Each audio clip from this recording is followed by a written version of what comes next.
Thank you so much. Good morning, guys. Good morning. So thank you so much for making this morning so special for us and attending what I think will be an eventual repeated event, the first Small Biz Media Summit. And I want to tell you my intentions in creating this. And it's all about scratching your head these days in terms of what are the choices. Being in business, what are the choices for advertising, marketing? Who do I go to? The world is changing very quickly. We have social media on one side, we have print on the other side.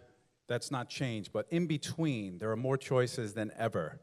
And I found myself confused, and I wanted to demystify the process in this whole game of advertising and marketing your business. So some of the companies, as you heard, have been here for 60 years today, such as Dan's Papers, phenomenal. 40 years, All Island Media. And then we have new companies. Nick is here from Greater Long Island. How old is your company, Nick? 3 years old. How many views this year on?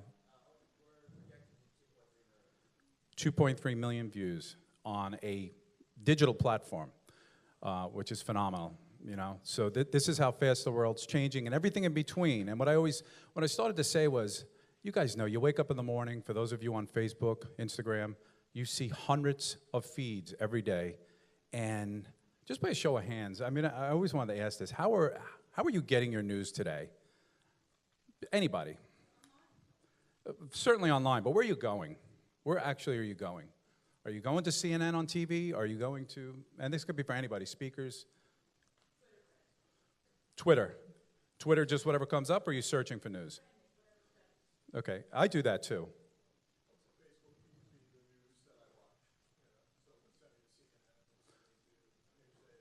So you're loyal to a brand, so you've read Newsday, and so now you go to their online product. Now what's interesting, and why I think the game is changing, is Newsday just went to a pay wall. Right? They happen, okay. I'm sorry, you're right, I was a Cablevision subscriber, so I guess I was getting it. Now I'm not getting it. I think that's interesting. You guys that are in this game are gonna give me more choice words, but I think it leaves opportunity for some of you out there that are in the media business, and I know the room is mixed with people in media and people that need media. So again, the goal today is to try to demystify the process of what you're choosing. And if I had a magic wand, some of you in business could actually plan what you're doing right here this morning in 2019, no matter what your business is, and I believe that could happen. I know for me, I said to myself, how can I make this the best event I can? And I feel I've done something pretty cool. Like, I see a lot of old friends here. I see a lot of people in media that I've done business with, and I haven't seen in the same room, ever. So to that end, I think we're successful together. So I wanted to say again, we are live streaming at facebook.com. If you just do a search, Small Biz, B-I-Z, Media Summit, you can reshare that. You can watch it later. Again, free, right? No charge for that. I want to introduce my crew, because I'm in the video business. Joseph on video, Joseph Ryder, who is producing this 3-camera stream you see, and the illustrious Ryan D'Amico on sound. Give yourself some music there, Ryan, make yourself look good. So thank you guys for helping me out on this production. I want to recognize the following display tables: Ace Marketing, All Island Media, Beth Page Federal Credit Union, thank you for your support, Dan's Papers, JVC Broadcasting, and PS Digital LI. 6 tables on both sides. I also want to recognize the Brookhaven Coalition of Chambers. I don't know the exact number, Barbara might be able to scream it out there, but I think it's comprised of at least 18 chamber members in Brookhaven. So these are the organizations that drive communication really well, by the way, back down to their membership. So my hope today is some of you leaders are out there in the Chamber of Commerce, you can drive down what we're talking to you about today back down to your membership. And we can do that through communication, through your actual chambers, and again, through the replay of the live stream and whatnot. This event doesn't end here, I can assure you. Anybody that knows me, when I get behind something, promote the heck out of it, and we just go, go, go, go, go. So I'm gonna be talking to you about video a little later. Right now, and it's up to you if you want to be behind this or be freestanding, I have a, what do we call a friend in the business? A very special guy, Eric Feil of Dan's Papers.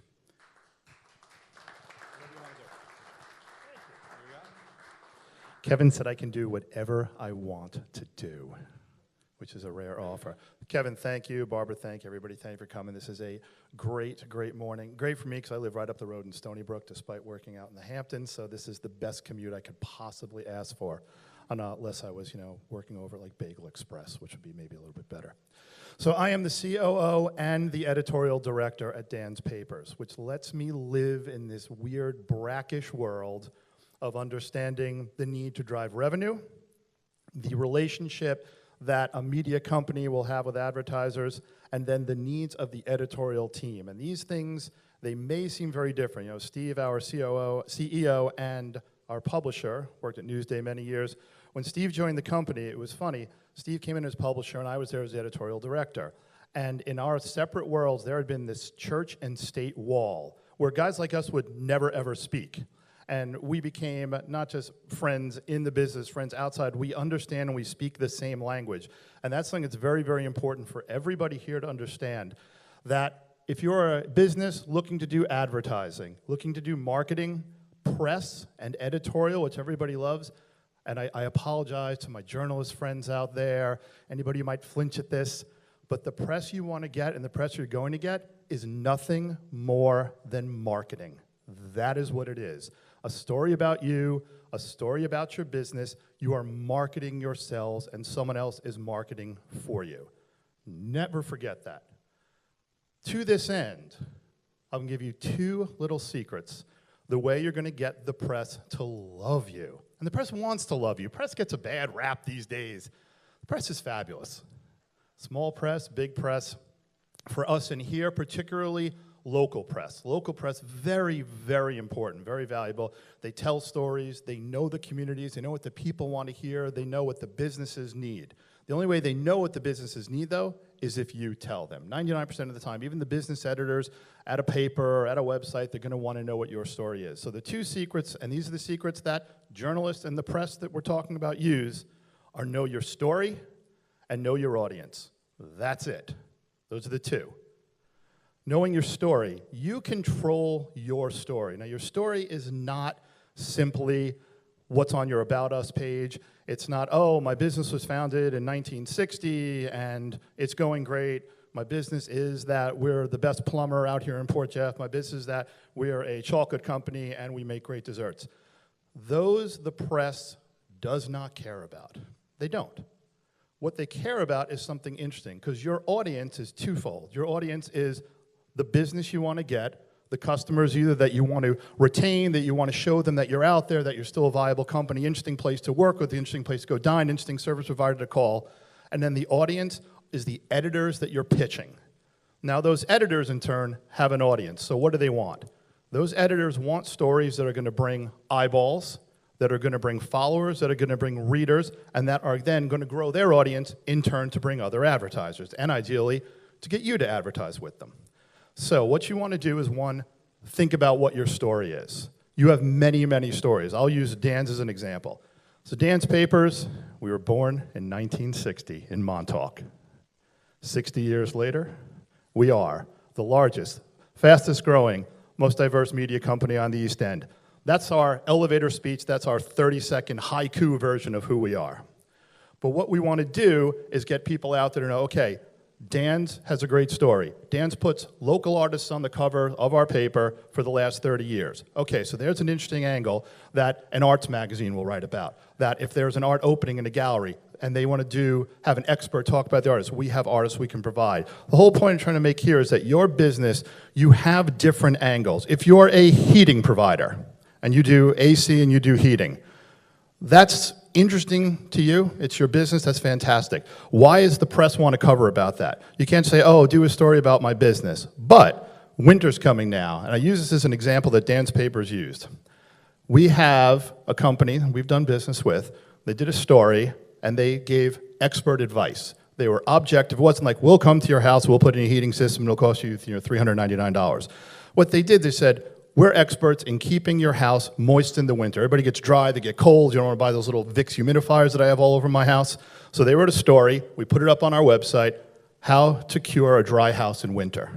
That story was written 7 years ago. Every winter, and it's going to start, I'm sure, today with the temperature at 40 degrees, People start searching. How do I keep my house? Dry house. That story comes up. So their story was that they were experts in this particular skill, this particular bit of information that people need every year.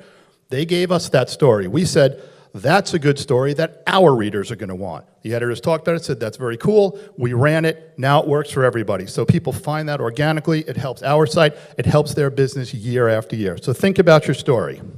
The second thing you want to do is keep your story short. And that was my haiku allusion earlier. I love haiku. I was an English major, so, everything can be short, succinct, and encapsulate what you want to say. When you're pitching an editor, and you're going to be pitching editors, this is what you're going to do, you want to be short. If you send a 300,000-word press release, I'm not going to read it. My editors are not going to read it, unless it has some incredible subject line that's very, very unlikely. So keep your story short, and don't try to tell every story at once. If you have a heating story, like that example I gave, that's one story. We have a realtor, a guy who does billions of dollars of development out in the Hamptons. There's 1 million real estate brokers out there, actually about, 6,000 brokers. This gentleman, we became friends with him, he was talking, and he's a big believer in marketing. And he had only been a broker for 3 years. He had a big law career, a development career. How does he tell his story? What is it? His story is not, oh, I have a beautiful house in the Hamptons. Every broker has a beautiful house in the Hamptons. My house is $18 million. Not every broker has that, but, close. So he came to us and he said, well, I have an interesting story. I was a lawyer. I founded a tremendously successful website. I've hiked Mount Everest. I've run 15 marathons. Now there's an interesting story coming together. So we did a profile of him. Then he starts talking about this house. This house has a story. How did it get developed? How do you build it? How do you preserve all this beautiful land? The biggest house in America is 3 blocks down the road. That's another story. So good story for him to tell. Good story for us to put in our Behind the Hedges real estate magazine.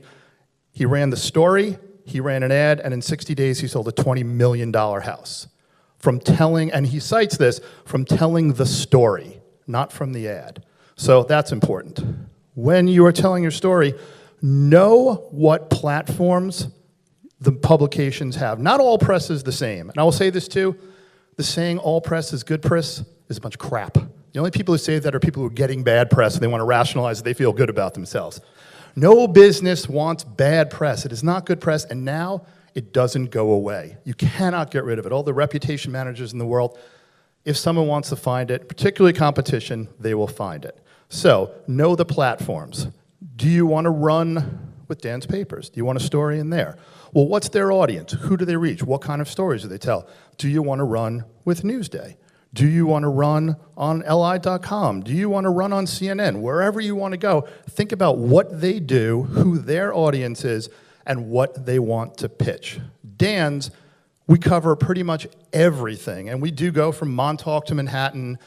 We do cover a lot of service industry. We do a lot of food and wine. That big old tent up there, by the way, when we're all done, it's going to be like a scene out of Witness. We're going to do a big barn raising and put it up for the Taste at Port Jeff tomorrow night out here. So we have a tremendous audience that loves food and wine stories. So if we'll do stories about a restaurant opening, we'll do stories about a new chef. A new chef coming to a restaurant is a great story for us. It's probably not a great story for Newsday necessarily. So where do you want to go? Do we at Dan's Papers have a separate online platform? We do, danspapers.com. That needs to be fed every day. So think about your story. Do I want to pitch the print people? It's going to come out once. Print is great. We love print. Print is viable and strong and terrific. But digital is another space. Do I want it in both? Maybe so. If I'm going to be pitching to digital, now what do they need digitally? Do they need photos? Terrific. Do they need a video? People like video, Kevin? They love it. So, hey, Eric, I can provide you guys not just an interesting story about myself and this great new chocolate making system we have. I'll have a video of how to make it. You can put that on your website. I have incredible photos you can put on your Instagram feed because I know that matters to you and you need Instagram content all the time. So know what the editors want. This is very, very important. Again, it comes back to knowing your story. Now, knowing the audience. Again, looking at what each different type of press does. If you want television, do you have someone who can go on television and actually speak? Do you want them to come and do a video? Do you have someone who's going to be dynamic and look good in front of a camera? I used to be on camera. So to give a little bit of background, just to let you assure you all that I know of where I speak, My first job, I was at TV Guide. I was a company that TV Guide actually purchased. And we as a company wanted to get press for ourselves. The media wants press. We love press. So you try to do different things. So one of my first stories to get us press is I went and I cooked with Julia Child, which, some of you may remember Julia Child.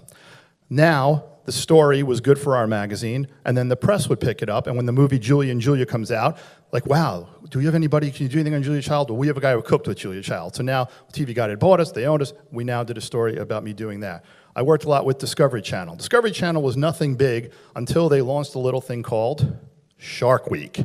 Now, Shark Week was a story Discovery Channel could tell. The press wanted to tell it. Everybody loves reading about Shark Week. So now that's a way that a business, a company, changed its own story, had something new, and they thought about the marketing end of it before they actually thought about the programming end of it, interestingly enough. So that they put out there. So again, knowing what the audience is, knowing your own story, changing your own story. Dan's Papers, we're going to use next year, our 60th summer, as a story for other media to tell about us. When we rebranded our company name to Dan's Hamptons Media 2 years ago, that was a story to tell. Looking back, seeing that our revenue 10 years ago was 100% of the paper, and the paper keeps growing, but now we do live events like this one here, we do digital, and that's the other half of our revenue. That's a story to tell. So we'll go to businesses. We will go to alumni magazines. If they want to write about Steve, they want to write about me, they want to write about any of our editors, go into that again, knowing the story and knowing who you're pitching. When you send a press release or an email, you gotta know who you're sending it to. I cannot tell you how many emails I get. Hi, Stacy. Stacy's our senior editor. People didn't look who they're sending it to. So why did they send it to me? I'm not going to read it. They don't know our publication. They don't know our website. They don't know what they're asking for. Don't send a blind either. Ideally, if you're going to send it to 1 million people, at least make the blind CC. Don't let me see every single 1,000 person you sent it to. Hey, we want to feel special in the press. We want to feel that we're the only publication, the only website where your business wants to be. You've crafted this story so perfectly about yourself that Dan's really, you're the guys who should run this. And I love Dan's Papers. And here's why, Eric, or here's why, Steve, or here's why, Stacy. Pitch that. Know who you're speaking to. Ideally, go out and get to know these people. We're friendly, we're fairly fun. We'll invite you to events like this one here. Get to know us, and then you can pitch us directly. The Shark Week story, I go back to that. My friends there at Discovery Channel, they knew that I loved sharks. They said, Eric, why don't you come and go shark diving with us? And that's a story you can tell. They didn't pitch that to everybody. They pitched it to me because they knew me, they had gotten to know me, and they knew this was a story that, again, we in the press would cover in an interesting way. That's a very, very important factor. And the final factor, because I know other people, despite my haiku, I can go on and talk all day. The other factor here, and again, this is living in the brackish, whether it's social media, whether it is print, whether it is just a website.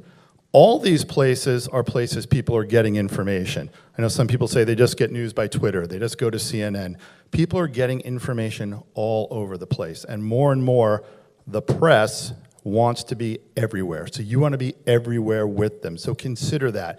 Don't think, oh, Dan's is the biggest print publication with the biggest circulation. I only want to be in print. Big mistake, because our email database will go to 40,000 people. Maybe you want that. Maybe you're working with a website that you know that their home improvement section gets 50,000 views a week. Learn that, know that, because maybe that's where you want to be, despite the fact that something else might seem bigger and sexier. And then you want to control your content. The press, we love to take the story and make it our own and put our own spin on it, but we can also be a little bit lazy. If you create your story and tell us, here's the story I want to tell, here's why we're interesting, here's the lead, here's a great quote from the key person here, that's a great, great start. The editors will like that. It's also not a bad idea, though, when you're pitching, to pitch the business person, pitch someone on that side. So in my case, if you're pitching editorial and business, you can come right to me. But CC Steve. If you're going to another company, find out who these people are. Because on the business end, they will look at it and they will bring up something, ideally to you, called content marketing. You've heard of it, native advertising, integrated content, whatever you want to call it. More and more, you will see this happening. This is not advertorial. Advertorial is not great. Advertorial, you think it's great maybe because you see a story about your business, people don't read them, people don't really engage with them. Content marketing, on the other hand, goes to telling stories, making it editorial, making it something worth sharing. Yes, you're paying for the placement and the guarantee of it, but doing good content marketing with a good business team and a good editorial team behind you that you trust, that is a great, great way to get the press you want, to control your message, and to make millions and billions of dollars. Thank you very much, guys.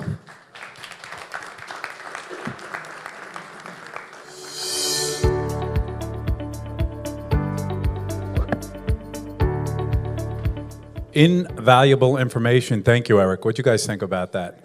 I mean, it's phenomenal. I have to say that that particular subject alone, we could have the next time, for example, a 2-hour session on that. And I think you guys would absolutely love that. What are you trying to sell now? What are you doing? What's that? So you will get a survey after this is all done, and I would love your feedback. We want your feedback. What worked, what didn't. Bagels were stale, bagels were great. Everything's, honestly, be honest with us to the extent you're doing. The bagels were great, I'm kidding. Setauket Deli. Who do we have next? You know, I'd like to, first of all, where is Lee? Lee, I want to give you the respect. No, you're not next, but you have to leave by a certain time, right? I'm sorry, I have to leave by 10:45. We're good. We're good then. At this time, I want to bring up the president of the Brookhaven Coalition of Chambers, say a few words, Barbara Ransom.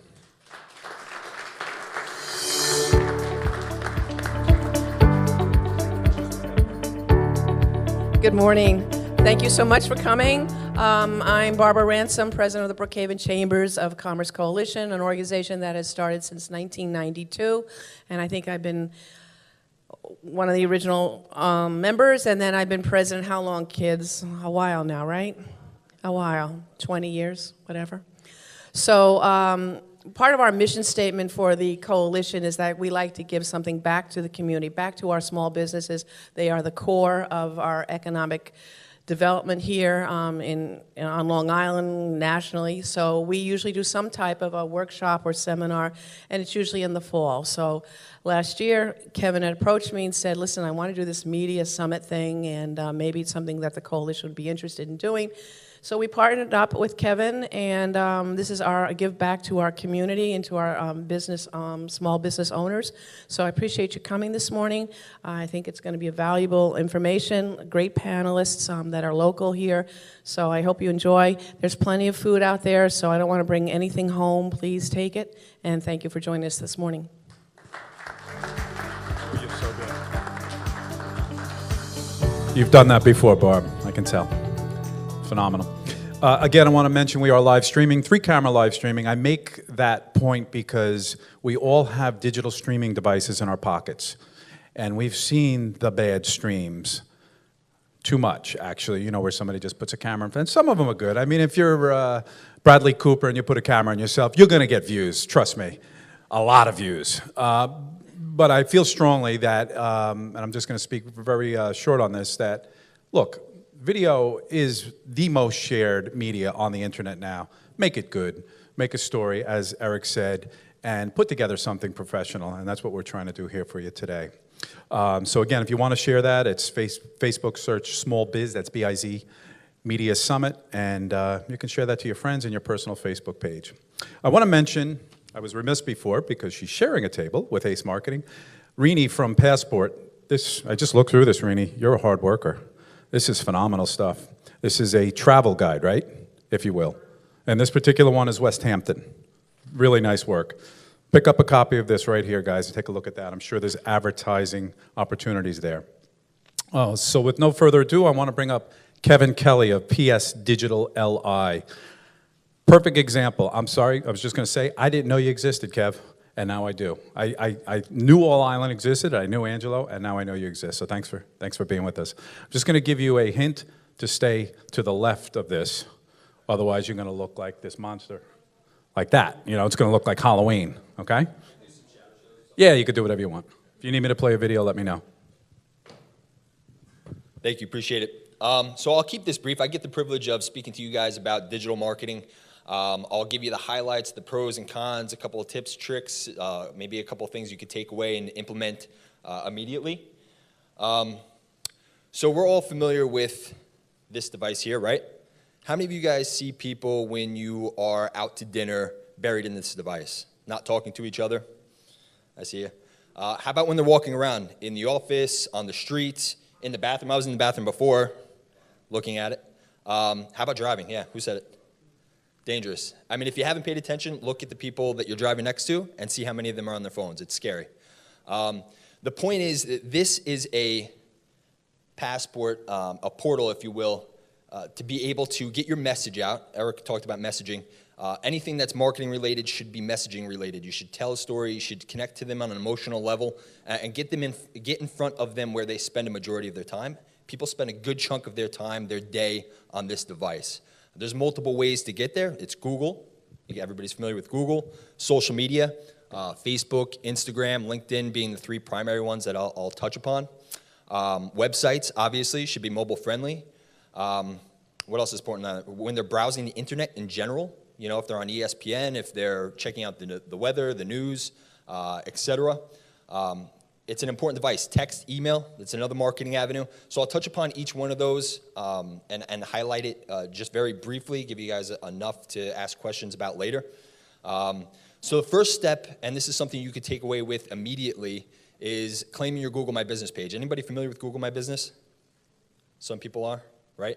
If you're not, go to Google, type in Google My Business. If you have a physical location, you can claim this page. It will help you show up in the map section of Google. Everybody familiar with what the map section is? So somebody's doing a very local search. They're physically located in your backyard. They're searching for your business or your services. They'll be able to find you on that map section. If you don't claim it, you have less likelihood of showing up. If you do claim it, you have a better likelihood of showing up. If you build that out robustly, you have the best chance of showing up. What I mean by that is entering in your hours of all of your information, make it keyword rich, your website, even posting on there. It should be part of your social media strategy. Actually, if you're going to post on social media, you should probably post on there as well. That would be step one. Step two, or this is all kind of step one, they're all related, would also be reviews, making sure that you have some sort of positive reviews cultivation process in place.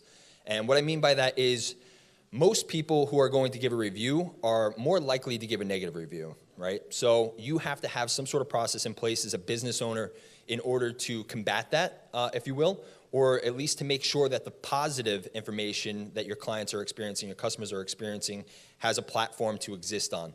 The only way that you can accomplish that is asking for it consistently.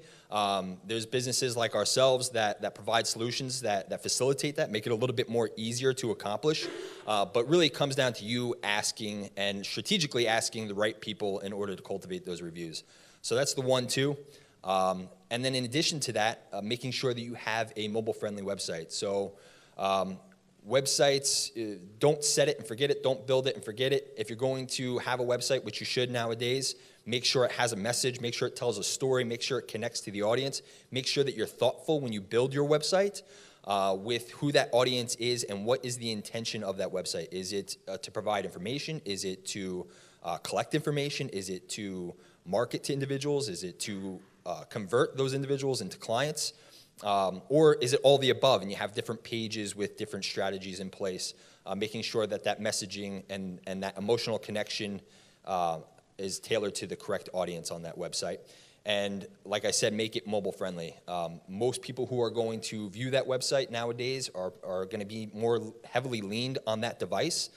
And that is their first impression of you and your business. So if that's not built correctly, you don't want to give off the wrong impression. You don't want to look sloppy. You don't want to look outdated. You want to look relevant, clean cut, up-to-date, professional.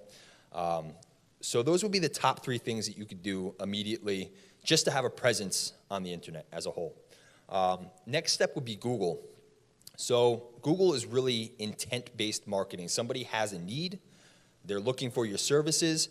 They're doing a search on Google. Google pretty much replaced Yellow Book. Yellow Book used to be the business directory. If you had a need, you had a service that you wanted to fulfill, that's where you would go. Google is the answer now. There's a couple of ways to advertise yourself on Google. That would be through optimization, search engine optimization, something we typically don't like to go into without data, meaning knowing exactly what people are searching and how to effectively place yourself there organically. And some of you may not have a clue what I'm talking about as far as what organic is and what's paid for advertising. But if you have questions about it, we can get into more detail later. I'll just keep this relatively brief. The other way you can get there, which is immediate, is pay-per-click advertising. Everybody familiar with pay-per-click advertising? If not, that's fine. This is how Google makes a majority of its money. So people are paying per click for that advertising. So if you wanted to show up for a specific service, you would tell Google, these are the services that I provide. These are the keywords I want to show up for. This is the area I want to show up for. You would show up when somebody does a search in that area. You'd only pay when somebody physically clicks and they're brought to your website. Companies like ourselves will be able to track that, monitor it, tell you how many clicks you got, even how many phone calls you received, how long the conversations lasted, call recordings of the conversation. So it's the most trackable, probably to its detriment, because there's some intangibles that you can't quite track. Meaning when somebody first visits you, you could track it. If they call you directly at that moment, you could track that. But if they visit you later and visit your normal website, you're not going to be able to track that. So you may be getting leads from that type of marketing media and not be able to tie it back. That would be Google. Social media. So social media, I said Facebook, Instagram, LinkedIn being the most pertinent. There's a difference between posting on social media and paid for advertising on social media. So when you post on social media, the only people that are seeing that more often than not is just who's following you. So if you have 300 followers on your Facebook page, only those 300 followers are going to see whatever it is that you're posting. It's good for sharing information, sharing tips, sharing tricks, sharing anything that your followers might want to hear and be receptive to. But you're probably not going to be able to use it to market to them to get much revenue out of them, or to try to get new business, because nobody that's not within your audience is going to see it. So that's where paid for marketing comes in place. You could tell those platforms who you want to market to. It could be laser focused, super targeted. You can get the right message to the right person more often than not at the right time if you're strategic about it. So the beauty of that type of advertising, it's creative advertising, but you can be highly targeted. So if you know your audience and you know what they look like, you know what their interests are, you know where they're located, you could identify them and target to them directly pretty successfully. If you do it the right way, and you are A/B testing it and doing different types of ads and different types of copy that have the right emotional connections and the right type of copy and message, you could run a pretty strong campaign. So that's Facebook, Instagram, LinkedIn, text message and email marketing. So does anybody do text or email? I'm sure a majority of people are doing email, or at least to some degree. So the difference between the two, email has an open rate, maybe 10, 20%. Of that, maybe 1 or 2% are acting on that. So you have to send out a lot of email. You have to be very consistent with it. It's something that you do weekly. You do it often. Text is under-leveraged. You have to use it correctly. Text message, you have like a 99% open rate, 100% open rate probably. But you can't just blanket text a random type of information to text. It has to be a strong offer. It has to be something that somebody would want to receive, or else they're going to opt out pretty quickly. And you can't inundate them via text. So there's solutions that exist out there to help you do text messaging marketing, email marketing. We provide those solutions. Be happy to answer any of your questions on any of those types of platforms. Wi-Fi marketing is something that's relatively new. I'm sure you've experienced this if you've gone to like Panera Bread or Starbucks or McDonald's. If you've opted into their Wi-Fi, you've given your email address or your cell phone number, or they capture that data on the back end, and now they can market to you. When you're opting into their Wi-Fi, you're then opting in to be marketed to. So this is a way to cultivate email addresses and cell phone addresses so you can do text message marketing, but that platform also allows you to automate those messages. So you could use a marketing initiative like that to cultivate positive reviews. You could use it to offer promos, offers, to increase spend, to increase frequency. There's multiple ways to use it. You could do it on the email platform or the text messaging platform through any one of those strategies. Display advertising would be those advertisements that you see across the web. So whether you're just browsing, you're surfing, you're checking your email, you're on ESPN, you're on the cooking channel, you're on Weather Channel, you see those banner advertisements. typically at the top or on the side or married in the middle in between the copy. That's display advertising. There's several ways to leverage that. There's behavioral advertising, contextual advertising, and retargeting, and geographical targeting. So behavioral would be they have searched maybe on Google for a specific need, right? They're looking for home heating. It was something that Eric had mentioned. So they had gone onto Google. Your computer saves that type of information. Now you're on a different website. You're checking the weather, and you see an advertisement from a home heating advertiser. That's why you see that. It's behavioral targeting. Contextual would be maybe you do like a meal prep business and somebody's on a cooking website and they're looking at cooking recipes and they see this advertisement about meal prep. So that would be contextual advertising. It's within the context of what the website is about. Geographical advertising would be, I want to cover anybody that's within this area, this geography, this scope. There's a term out there now, geofencing. If anybody's heard about it, it's a hot button right now. Literally, you could draw a fence around locations or target by zip code or geography.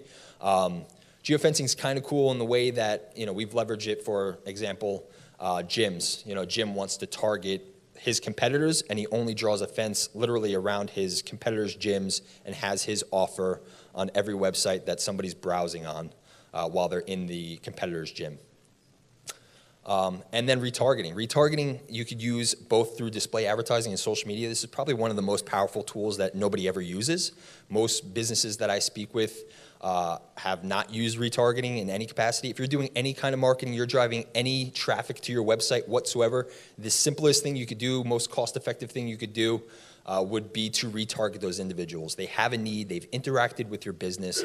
Now you have the opportunity to retarget to them and get your message in front of them multiple times. The more impressions you get that message and the right message in front of them, the more likely they are to convert. And you could do that on social media. You could do that across the web, every website, every app that has advertising, paid for advertising. And that's pretty much it. I mean, there's a couple other things that you could use digitally by using analytics and statistics of your website to be more focused with your messaging and your marketing and your branding. You could do things where you marry print to digital, or digital to print rather, where somebody visits your website and you can track that user. Maybe there's a particular page that they visited and you want to retarget them, but you don't want to retarget them digitally. You want to send them a direct mail flyer. That's a solution that exists out there as well. So that is the highlight of pretty much everything digital marketing, at least within our realm. If you guys wanted to go into depth with any of those, we could save it for the Q's and A's, and that's pretty much it. Thank you.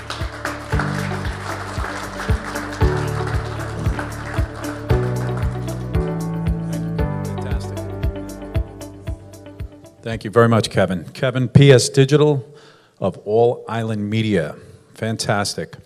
Two things going on right now. We forgot to give you a raffle ticket when you walked in, so now they're being handed out, and we'll have some great prizes for you at the end. There will be a time that you can ask questions at the end. We're going to do a media panel, so save your questions up. They may come to you when we start talking in the media panel. We'll have a short break in between speakers, and then we'll go to the media panel. Right now, I want to, first of all, mention Bethpage Federal Credit Union. You say to yourself, why is a bank here? Or in this case, a credit union. Well, they just want to be in the community, small community-minded bank, and we thank Sheila for her support. She's over on the left there. Thank you, Sheila. At this time, and I have a small story, I want to bring up the publisher of TBR News Media. Now back, I don't want to age myself, but I used to print a magazine, you might know it, called For Sale by Owner. I did that for 18 years. Millions and millions of copies out on the streets. I was instrumental in actually paving the way for the free distribution system that you see in the supermarkets. John, you know very well. I actually had the first contract with Waldbaum's in 1992, and I printed my magazine at Leah's facility. That was before internet. So it's just incredible to look back on this, and we're all still here to tell you the story. At this time, I want to bring up Leah Danaeff, publisher, and I almost want to stand for 40 years in media. If you want to stand, stand. Come on up, Leah.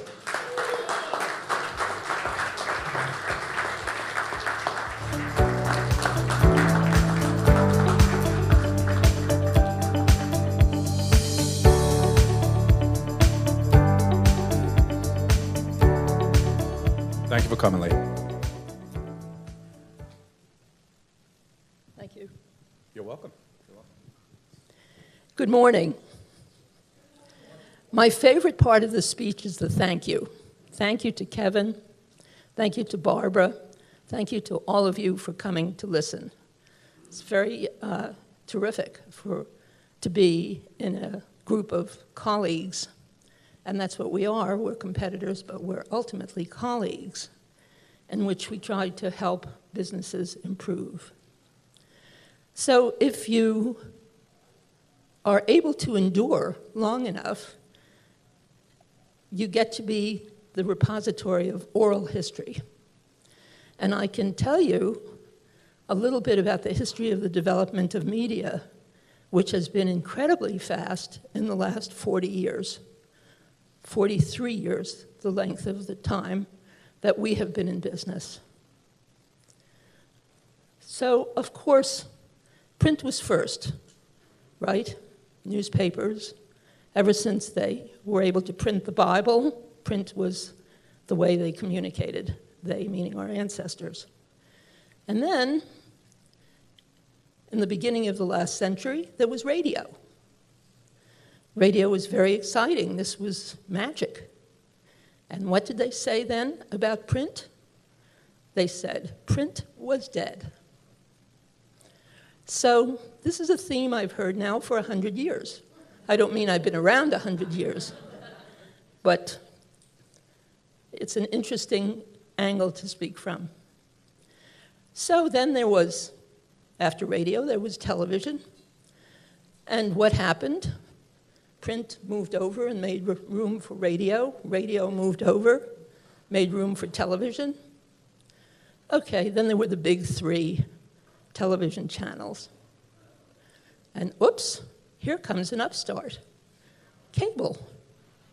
And I don't know how many of you remember that CNN made its name with the Iraqi war, not the Iraqi war, the Kuwait, and yes, I guess, yeah, say it.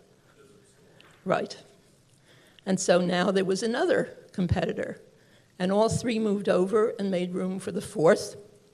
And then there was an explosion as soon as the internet began. There was websites, and there's social media, and there's every kind of video game, and there's video.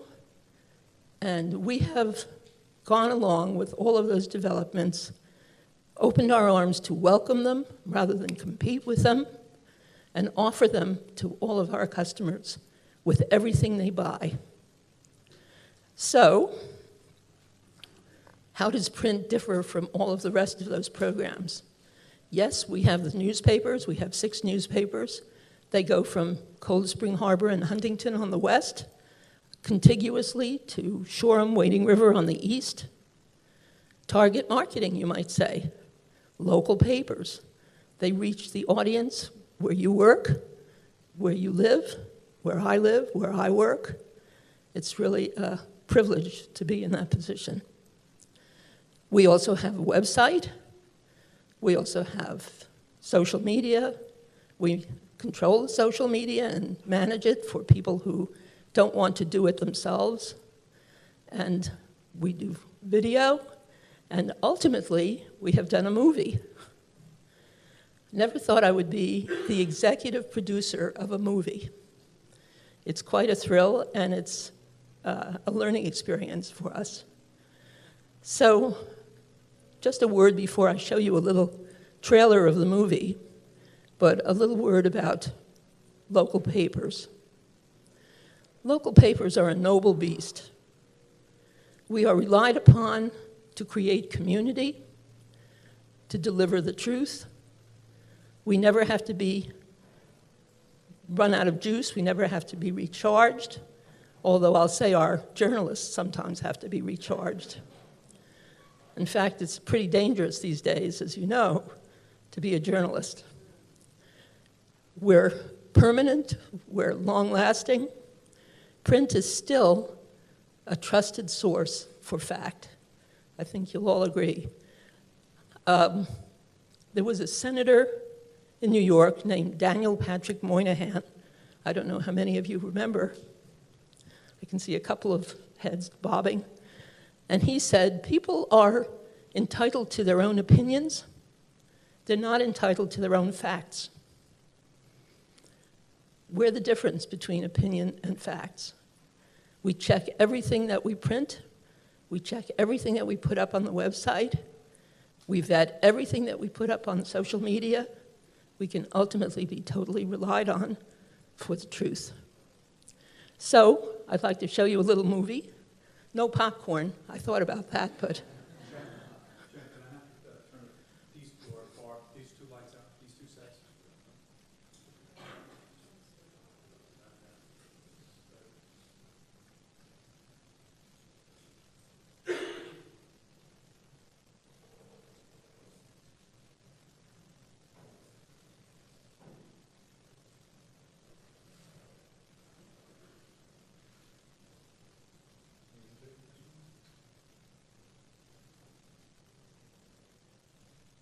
Ready to go, Rod?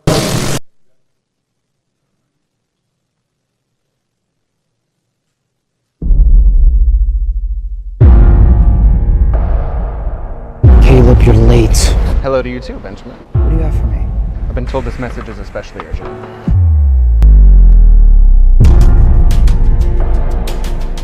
This can't be right. At daybreak, there's a man traveling alone down Albany Post Road. I have reason to believe this man might be a spy. And where do you think you're going? If you're not going to bring him back, I'll do it myself. You would break protocol and chain of command for this? I will see to it that your career comes to a swift end.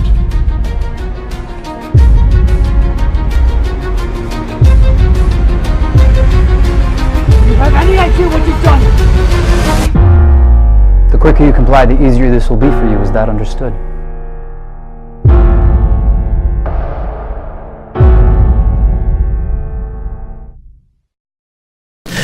So this is a sneak preview of a sequel to a movie we did last year and showed at the Stoller Center in June. We filled every seat at the Stoller Center. I'm very proud and touched to say 1,000 seats, people came to see the real story of the Culper spy ring. And I think they came away feeling pleased, and they inspired us by their response to do a sequel.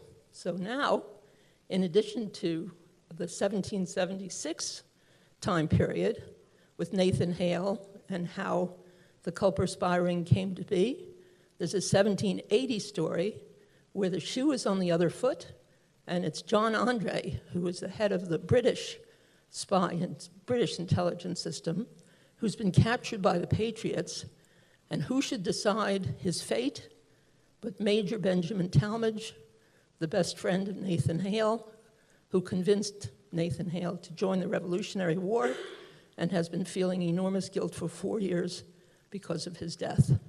So it's a movie coming next June, and I hope that you'll come, and I hope that you'll think of us for your print, website, social media, video, and movie making. Thank you for the privilege of talking to you this morning. Okay. Great job. So I want to ask you just one question, if you're at liberty to tell us. What was the budget for that trailer? For the trailer? Yeah, just for the trailer. And you can give me a roundabout. Well, my confession is that the director is my grandson. Again, if you're old enough, you get to reap all sorts of rewards in life. So the budget was low. He is now a senior at Emerson College. He's been named Best Director at the college in Boston and here in Belmore, Long Island. He won Best Director for the Long Island Film Expo, and he's my favorite director in the world. Good answer. Awesome, thank you, Lee. All right, I think we're right on time. Our last speaker in this series, or at least this part of our summit today, is Nick Stabile from JVC Broadcasting. Again, a learning experience for me in that this radio, there's many, many products and many brands, if you will, radio stations and whatnot. I'll not steal your time. I'll let you tell people about it. Come on up, Nick.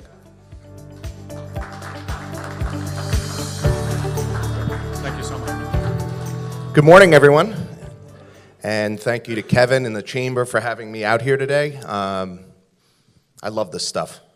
I love talking about what we do. I love looking business owners and business professionals in the face and knowing that what I have and what my company has can deliver and help you grow your businesses. So whatever we can do as a company, whatever I can do individually, feel free to give me a call and we'll be happy to sit down with you. I'll start things off. I have a nice giveaway, pair of Islander tickets. You just have to leave me a business card on my desk, on my table before you leave. Introduce yourself if you want. It may or may not help with the picking. No. That's going to be all at random. We'll pick it before we leave here today and get a hold of the winner. Enjoy yourself and a guest at an upcoming Islander game this year. So on to JVC. We are a media group here in Long Island. We own 5 radio stations in Suffolk County. I'll go through them. We have Party 105. We have our newest station, Oldies 98.1, which has been getting some real strong feedback from the community. La Fiesta 98.5, which is the only Hispanic station in Suffolk County. So one of the things we like to do, you like that? One of the things we like to do when we position ourselves is a station, a company of niche stations. So while there are big players in the market, and I used to work for one before I joined JVC, I was with WBLI and WBAB, Cox Media Group, powerhouse stations. There's no denying that. And they have their, what they can offer business owners may or may not be a little different than what we can offer business owners, but we each have our own slice of the pie. And why I bring that up is if you are looking to reach the Hispanic market, the only way to really do that on radio is with La Fiesta. So the other station that is unique is 96.1, which is my country. And it is the only country station in Suffolk County. So if you are a country music fan, music lover, and it is one of the fastest growing music genres in the country, that's the place to go. And the advantage we have by being the only place to go is we've all done it. The commercial comes on, you change the station, right? Chances are if you're listening to Z100 or BLI, it's top 40 music, you can listen to that on a variety of stations. You don't need to listen through the commercials. But if you have the only country station, we found our listeners, we've done several surveys, we've done a lot of research on this. The time spent listening is astronomical because they're not changing the channel when the commercials come on. The other advantage we have is we run the Brookhaven Memorial Hospital amphitheater, which is in Bald Hill. For many years, it was known as the Penny Saver Amphitheater. And we partnered with Live Nation this year. So we did close to, if not more, 18 shows, variety of shows, concerts. The venue holds, it's an outdoor venue. It used to be a ski resort, pretty cool. So you have a nice slope, 5,000 lawn seats. People bring their blankets, chairs, whatever. It's a beautiful place to go see a show, and it maxes out about 8,500 to 9,000 person venue. So when we're on air and we're talking about different concerts that are coming up, we're obviously promoting our shows at the amphitheater. It's another reason why people don't tune out once they've clicked over to our station. They're waiting for the next announcement for the next concert. They're waiting to find out where they can get tickets for the upcoming shows. So it's our job as a radio group to make sure that people are tuning in and then staying. Okay, so there's a variety of things that we do for that. Long Island News Radio, 103.9. If anyone's traveled out of Islip recently, you may have noticed a studio right next to baggage, glass studio. That's us. We have a local guy, Jay Oliver, who's on in the morning. He's very in tune with politicians, with events that are happening locally on the island, and it's a news talk format, so an 880 or a 1010 format on the FM dial, but for Long Island. So we don't have to tune in to 880 and hear about what's going on the Garden State Parkway or what's going on in Connecticut or a variety of other areas. We want local, hyper-local news, hyper-local weather, traffic, etc. So that's what we do in the morning. Then we simulcast 2 shows, Brian Kilmeade and from Fox and Friends, and Sean Hannity. So we have 2 very strong players that broadcast on that channel, bring in a lot of listeners, which is also good for advertisers. Last but not least, we have, to accompany our My Country station, we have a publication, This is Country, another way to give back to the country fan who's just yearning for more information, more opportunity for them to read stories about their favorite artists, opportunities for them to enter into contests to win tickets, etc. So, with that said, with the explanation and the insight into our 5 companies, 5 stations, how do we make that work for a business owner? Well, there's a variety of ways, but the first thing that you have to delve into is, as a rep, it is my job to go into your business and do what's called a CNA, a customer needs analysis. So I come in, and it's not just how many spots do you want to run on the air, or what station's your favorite, or anything along, or what's your budget. It is more about what is your business and what is your goals. What are your goals? Even down to, when do you see the most traffic coming through your store? Is it on Saturdays and Sundays, or is it during the week? When do you get most of your calls, inquiries? When does your website get most of its traffic? Because those things will help us as a radio station to determine when maybe we should run or maybe we shouldn't run, to coincide with what other things are working or not working. The second thing after we do that needs analysis is we want to know what other advertising and marketing you're doing. So as a rep, excuse me, I'm just going to grab my water. As a rep, we don't fear our competition. But what we rather do is work in conjunction. Excuse me. Work in conjunction with the other media that you're doing. So if you have a print advertising campaign going on, what I want to do is I want to work in congruent with that, so your message, the delivery of your message, is all on one platform. So you're not talking about auto sales on this platform, and then the other platform we're talking about doing brake jobs and inspections. Okay, so we're not afraid of working in conjunction with Cablevision if we have to.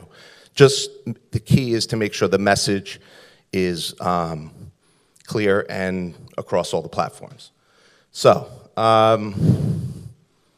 what else? You guys have any questions for me? I know we're doing this question and answer. Okay. So that's good. Thank you.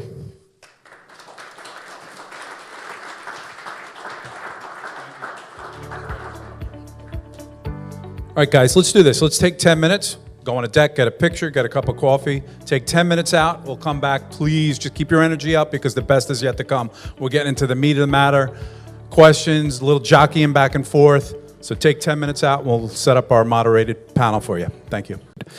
So here's a question I have. In a trend towards national news, and we are in a trend of national news now for some obvious reasons, admittedly, I find myself sometimes, and I don't have a lot of time to watch TV, but if I'm making breakfast, I am turning on the 2 or 3 big news channels. I won't tell you which. But we know what's happening, and it's insane, and we're grabbing, and this is all by design, by the way. This is to keep you, quite honestly, addicted. I'm not addicted, but I know a lot of people that are addicted to 24-hour news cycle. So my question to the panel is, in a trend of national news, how do you keep it local? How do you keep your local ad buys happening? And, you know, Nick, you haven't talked yet, so let me introduce Nick Esposito of Greater Long Island Media. And let's make sure their audio's up. Hi, Nick. Check, check, check. Good. I'm good. You know, our audience is completely, separate from the national, what's going on in the national world. So with GreaterLongIsland.com, we focus on hyperlocal news. And it's more of constructive community news than politics and stuff that's going on in the national level. So, I mean, we're just a different avenue. A lot of people may go out there and they seek, what's going on in the national world by looking at the bigger broadcasts and stuff like that. But we're just a different market. And, people just seemed, when we started this company 3 years ago, people are looking for what's going on in their communities. What's that new restaurant going up down the block? This restaurant that's been here 25 years just closed down. What's going to be filling that? People have questions, and we're there to fulfill the need. Good. Anybody else want to comment on that? Keeping it low. John, let's hear from you because we haven't heard from you yet. John runs longisland.com. What a great URL. I know I'm dating myself there. Where sort of, in my mind, if I may say, the .com boom happened, but this is a website that it can't get any better in terms of geo marketing, right, John? Yeah. Okay. This is on. Yes. Just super briefly, I own longisland.com. It's got about 15,000 people that visit the site every single day, getting all kinds of different information, over 5 million visitors a year. And people usually recognize me by longisland.com, but we also have a company called Long Island Media. I own a Long Island used cars newspaper that is in most of the shopping centers and stores and bagel shops. That's also online. We own the Long Island Exchange. We have a news site on Long Island called newsli.com. We have Long Island cateringhalls.com and a bunch of other things going on under the Long Island Media umbrella. But most recognizably is always our largest digital property, which is longisland.com since 1996. And it's a great site.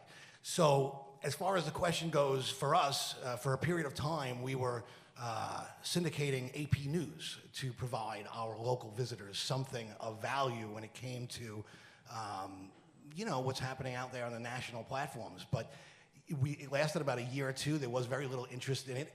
We found that most of our visitors really want local news. They're not going to longisland.com to get national stories. They go to wherever they have become accustomed to gather that information.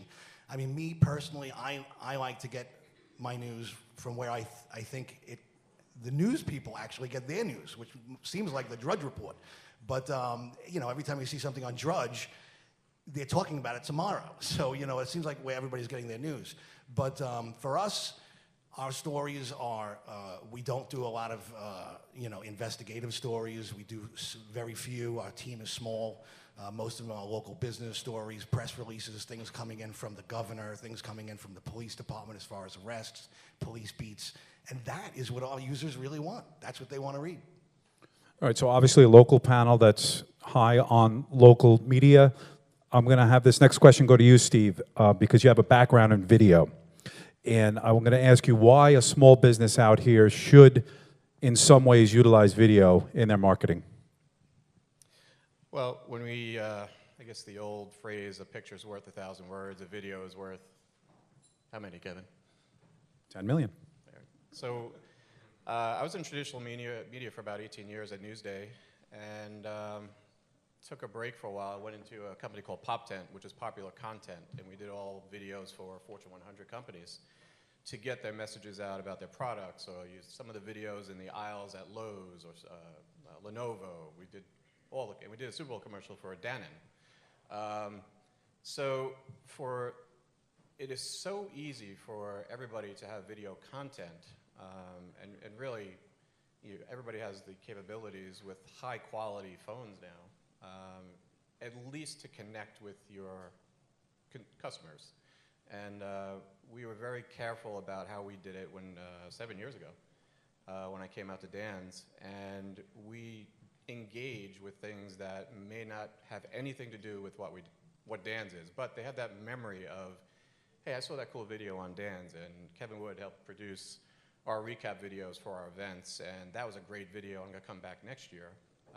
But video also helps you expand to other type of, for our sake, is sponsorships. So we could talk to somebody in California, but it's 24/7. So good creative, do it well, house it, put it on multiple places, and it's going to pop for you. But it'll set you apart from everybody else. Kev, I want to ask you about, is there any such thing as bad digital media? Can you give me some mistakes that people in business make, bad decisions in digital media advertising, and how do you fix that? Sure, yeah. Bad media, I mean, it would basically not having a message. So I think any marketing that you're going to do, you need to have a message, you need to have a story, you should have some sort of emotional connection to your audience and know who your audience is and what are those emotional drivers that that trigger them to react. And if you could identify those components, that's how you develop a successful campaign, whether it's print or digital or radio or video, it doesn't matter. Those are the underlying components you need to have in place. So a bad digital strategy wouldn't have those components in place. You're trying to push an offer without a theme, perhaps, or maybe you don't have a message at all and you're just posting on social media for the sake of posting and having the expectation that it's going to deliver business. You need to have your targeted audience. You need to have the right message to that audience. You need to get in front of them at the right time.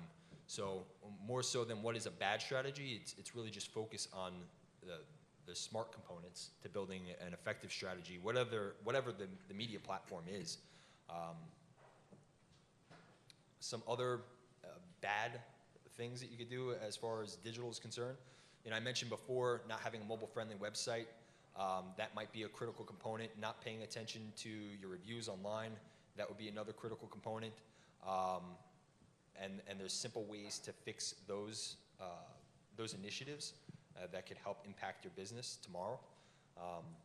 But really just have a message, know your audience, and deliver that message correctly. Thank you, Kevin. So everybody knows this example, right? We watch the Super Bowl and we see a brand that we're like, what the hell is that? And the brand might be, I'm trying to think, somebody chime in if you want, but you've never heard of this brand, but after the Super Bowl, you've heard of the brand. But the question becomes this, that no-name company, after the Super Bowl ad is over at $5 million a minute, and they did 2 of them, the question becomes, did that pay? And I think this is an open-ended question that anybody in this panel can answer. And the question becomes, when is advertising for a small business a direct response? Some of you that have small budgets, to be very honest, $500 a month, and it's the last $500 you have, you probably want to see back $500, at least in business. So my question to the panel is, when do you decide whether it's a brand building campaign or a direct response campaign? And what do you want to tell your customer out in the audience here about, how to decide what they can expect? Because we've seen small businesses, myself included, you do advertising, you don't do enough of it, you don't have enough frequency. Maybe we'll start with you, Nick, because frequency is really important, especially on radio. How do you differentiate that? There's times where I do want to just make my brand bigger. I just want people to know about me. I'm not getting any business, but I want my company to be known about. And we could make that example maybe in Bethpage. I don't think anybody's going out to open up an account with Bethpage today because of this summit.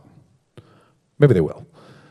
And that'd be great. But the point is, now we know Bethpage cares about the community. So that's an example. So let me hear from you on that. So the first thing that you had mentioned was frequency, and that is not to bring math into the equation, but that is the formula for success in radio. I can't speak to other media, but it's frequency over time is the formula. So if you want to have a campaign work quickly, You will have to be on more frequently over a shorter period of time. If you're willing to extend that over a period, 6-8 months, you can be on less, to fit into a smaller budget. So if you only had $1,000 or $1,500 a month, $750 a month, it will take longer, but it will happen. You just have to be patient and let it happen over a longer period of time. To answer the question about the branding, it really is a business, a case-by-case basis for a business on what that message is and what the branding is. I'll give you an example without giving you the company's name. I had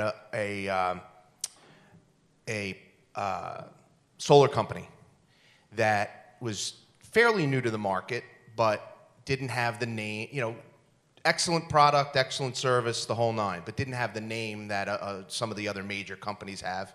One that I think sponsored the Super Bowl last year. But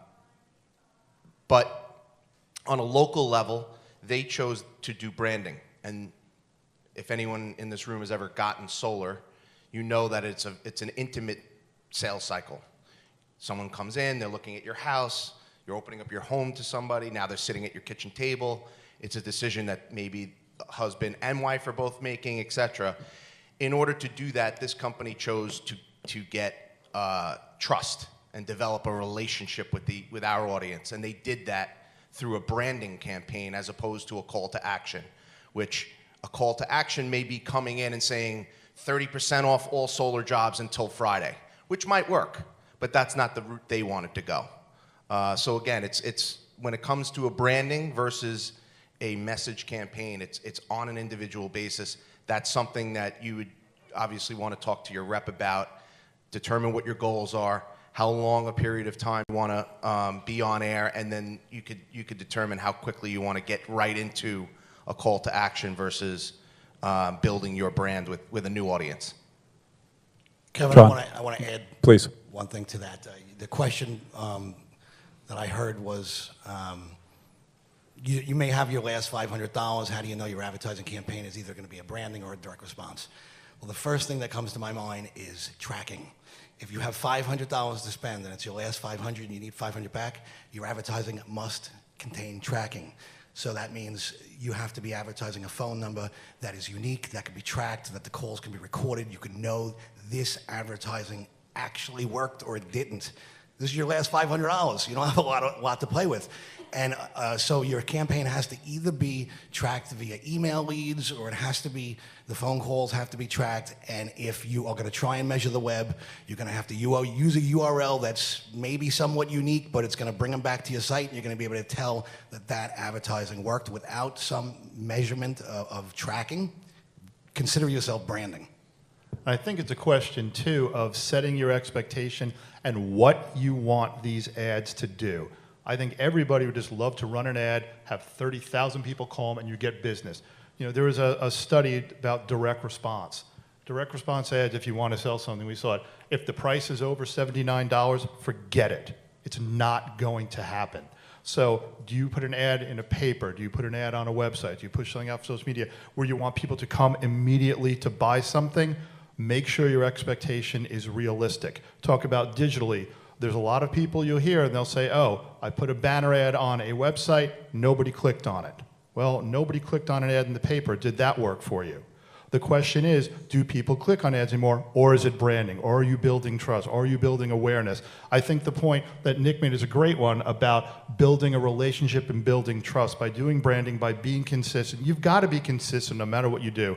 If you are a company that's going to have a one-time, holiday weekend sale this weekend, if I've never heard of your company before, it might be the greatest offer. There's a very good chance I'm not going to go there. If you've had a spend, then it could be a low spend over a long period of time, and then that holiday weekend sale comes, then you're going to generate interest. So I think the branding and the direct response, you've got to start from the beginning of what your goal and what your expectation is going to be for that. If you want calls, you want people coming directly to your website, know that ahead of time. Then you speak with the people who are building your campaign to figure out how we're going to do that. Because if you don't start from the start, you're not going to get the result you want. I'd like to add to that as Yes, well. please, Catherine. I'm not sure if this is on. Can you hear me? Catherine? When it comes to someone's particularly small business, business that has a very low budget to work with. Hold the mic a little closer, Catherine. Okay. When it comes to a small business that's looking for response right away, you've got to hit them with everything you've got in the beginning just to get them in the market and get them branded in the paper or whatever medium they're using, which is why we've gone totally to multimedia, so that when a customer comes in, they have X amount of money to spend, we can get them in the paper, in a print ad of the size and budget of their choice, and also on social media, on our website. And when you partner with a media company, you're getting their traffic as well as what you would ordinarily get organically with your own website, or from just getting the word out with, let's say, flyers and such. So it is important to know what your goal is, but if someone comes to you that really needs help quickly and needs results immediately, you've really got to hit them with whatever you can give them. So packaging for the best result. Several different media. Nick, for you, I know back in the old days, I would do TV commercials, and I would spend a lot of money, $10,000 to $30,000 a month on my business, and I would use, for example, News 12. Even though what I was trying to advertise was very local, so there was a lot of splatter, there was a lot of waste, to be honest. It built my brand, but it was a little bit wasteful. In your scenario with your site, I noticed even for this event, you did an article on this event. Next to, you can pull it up if you'd like, in the audience, next to the event, I thought I saw, for example, toast. So to me, it was the ultimate in targeting, right? So people were coming to a Porch Chef event. Think about this. And then they were directed towards a local business. And I think that's one of the largest changes in media today, that we can be very targeted. So we'll start with you, Nick, and then we'll go to Dan's on this too. Yeah, and that's all our website's about. It's about being local. So when you go to one of our 4 local websites, we have local advertisers. We're writing stories about the communities. These local advertisers, they want to be a part of what's going on in their neighborhoods, so they're going to be promoting what's going on in their neighborhoods in our stories. And people are really, excuse me, people really enjoy what we're writing about, and it's that hyper-local, aspect of it that people cling to. And just speaking to some of our advertisers, they love, specifically online, you're getting 24/7, brand awareness, because our advertisers are on our site. So if you sign in 3 o'clock in the morning, your advertisement's going to be on our page. If people get their content throughout their day, no matter what time it is. So our advertisers really enjoy that. They're going to be seen all the time. Doesn't matter when. Awesome. Eric or Steve on that question, comment? We'll go stereo. I think creating the channels for those specific categories is important too. We have a specific restaurant, food and wine newsletter. We have a fashion newsletter with our Danielle Hamptons, which is targeting females 18 to 44. We have our event type stuff, so to bring awareness to all of those type of events that we're doing, as well as our long-standing Hamptons newsletter, which tells everybody the inside track of whatever's going on that week. And we match up those advertisers with that product, because there's people that are looking at a food and wine newsletter. Well, I'm going to go to that restaurant right there.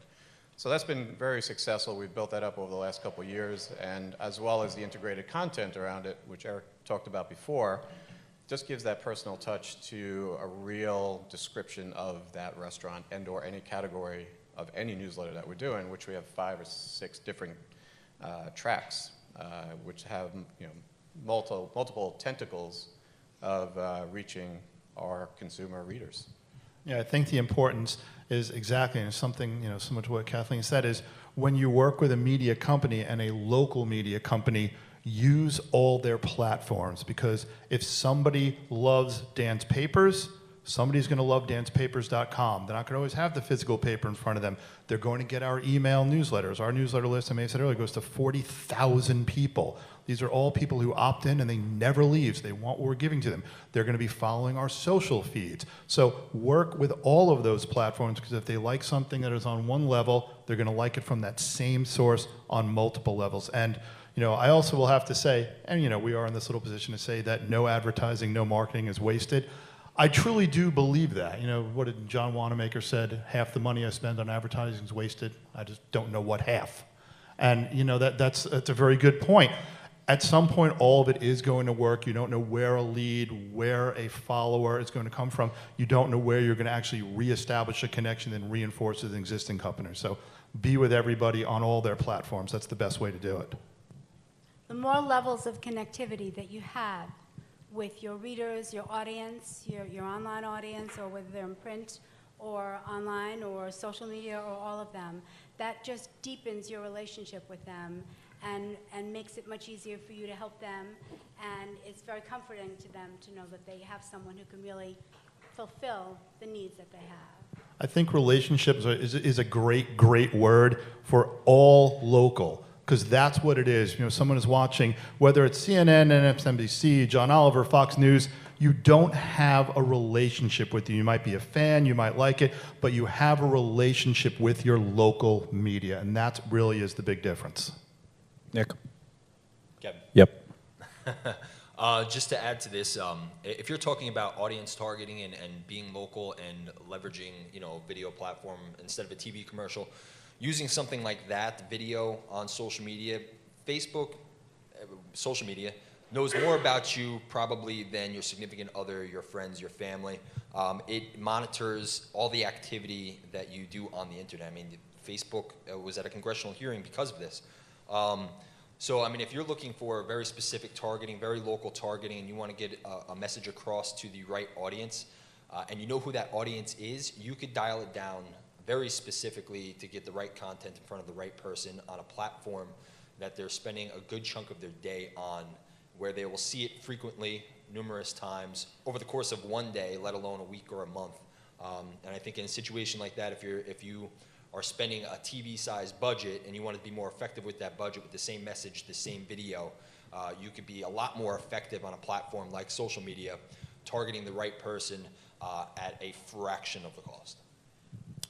Good. I'd like to go around the room on this, and I want this to be, literally I want everybody to chime in here. I want you to be short on this, because I'm going right now to this audience on what they're thinking. I know what they're thinking. They're saying, when they see one of you, remember, this is about 2019. It's October now. What a great time to plan your 2019 year and just not wake up on January 1st and go, oh, you're not going to do the same crap, or not do anything at all, or think you're getting, great results by Instagrams, which is fine. We'll talk about that. But in developing a real budget, around the room, how should a small business develop a budget? Should they do it on a percentage of revenues? Should you grab every dollar in their pocket regardless, like a good salesman? Just be upfront with me on how you think a small business should develop a budget. John, you first, please. It's a really tough question. It really depends on your business. It depends on what you got to work with. What I always did is I always tried to find some happy medium of, whatever was coming in. I understood that a small amount needed to go out for advertising. I was somewhat aggressive, so I probably would spend more than I should have. Somehow or another it worked, but I was, a little nuts about advertising. But how to define that budget, I just don't have a good answer for that. I think you should spend as much as you can, and as long as you're measuring it and you're getting something back and you know it's working. I agree. I think that you should spend as much as you can, but you have to be realistic as well. The industry standard is recommended for businesses that, with revenue of under $5 million a year, that the percentage of your revenue, of your expenses that you spend on advertising is 7%. For some, that's feasible, and for some, it's not. Okay, so if a business was doing $10,000 a month, $700, as an example. Mm-hmm. Okay? Yeah. So for that, you can get quite a bit. You just have to be able to work with the person, and I'm not talking about cutting rates or anything like that, but really narrowing down what their needs are. And we always go to the person's place of business first to kind of do a little assessment about what the mood is there and what the atmosphere is, and we kind of set the stage for what they're going to be doing. I think it helps very much if you're able to really connect with them and personalize it, so that you're not just taking a quarter page and saying, well, you can get 3 of these for $700. Okay, so I'm looking, if we can, even more direct answers, if we can. Nick?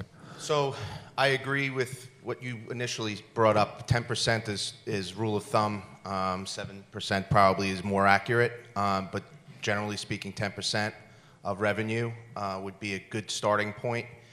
But the thing to remember with advertising is it's only expensive if it doesn't work. So if you get no calls, $500 a week is expensive. If you get 30 calls and are generating a ton of business, $5,000 a week is cheap. So really that's a lot of, once we're in the right budget, that's the way a business person should be looking at all of this, is expensive is relative to the success of the campaign. Nick. I believe advertising is as integral as it can be for any business. Doesn't matter if you're a news media industry, if you're Toast, advertising is so important. Being at us at Greater Long Island, we're advertising too. We get our words out there. We're promoting on Facebook, on social media, all the different social medias, and I know we recommend, we do at least 10 to 15% of ourselves, and so we recommend that everyone out there should be getting the word out there. Advertising is such an important part. That brand awareness, getting your face out there, your name's out there. Let the people know what's going on, because there's thousands of businesses locally, and there's even more throughout, the entire county and all of Long Island. And Kevin. I think this is dependent on the life cycle of the business. So if you're a new business, you probably have to be a little bit more aggressive. You should probably have a bigger budget. If you're a more established business, you may not need as aggressive as a budget, or the strategies may change. It also depends on your goals. I know this isn't really answering the question with a number, but I think you spend it effectively. Maybe not as much as you can, but maybe as effectively as you can. And what I mean by that is, once again, monitoring. I think tracking is a very important factor in any kind of marketing that you do. If you know that it works and you only have to spend $500 to make it work as opposed to $5,000, why would you spend $5,000 when you can spend $500? But having a healthy budget certainly helps you to leverage statistics, meaning there's a population that you are targeting with whatever budget is that you're targeting. The larger the budget, the healthier the population, and the more you can get in front of them. And there's buyers in that population that act now. And if you have a healthy enough budget to target those individuals often enough, you're more than likely to get a return on investment from that pretty quickly. So having a healthy budget could be $500 or it could be $5,000. It really depends, once again, on the life cycle, the goals, the strategy, and the media, the platform, the audience, the message. There's a lot of moving parts, and that's part of having a conversation with somebody who knows marketing better than you do. Sometimes you might have to cut back on going to Starbucks and eating out dinner and lunch and allocate those resources appropriately, and that's probably the answer, especially for a starting business. And if you guys would answer as one, please. Well, planning and sticking to the budget is the most important thing. And in our instance, we're in a probably between May and October, we probably get about 60% of our revenues out there. It's when the people are there. We make adaptive type sales plans where it's seasonal, and say it's a pool business and the bulk of their business is May, June, July, and August. We'll cater it where we'll say, okay, here's a 12-month plan. You're going to pay 50% for the first 3 months. When you're in season, you're going to pay us 125%, and then the rest of the year, it comes to zero. It's like a balanced billing type situation, but we cater to their sales revenues that they're getting for their business. I'm just going to say it very quickly. The planning part is very important in making it a very real part of your budget. It can't be something that's sitting on the side saying, oh, if I bring in 10,000 this week, I'll spend 700. Oh, I only brought in 9, I'm only going to spend 2. Or you know what, I'm not going to spend any of it. Then it's not going to work because you're not going to be able to stick to a plan. So plan it early. Work with someone who does know more about marketing than you do. Trust them, listen to them, and set out a hard budget that you will stick to as much as possible. There are all issues that come up with small business, and if you can, keep a little bit of a discretionary budget somewhere. Don't have the the Trenta latte or whatever the heck it is. Go something small. Come here for coffee in the morning, and make sure that you have that budget for a moment, either where something big happens that you want to push, or if you find something is really working and you want to double down on it. Kevin, real quick, please.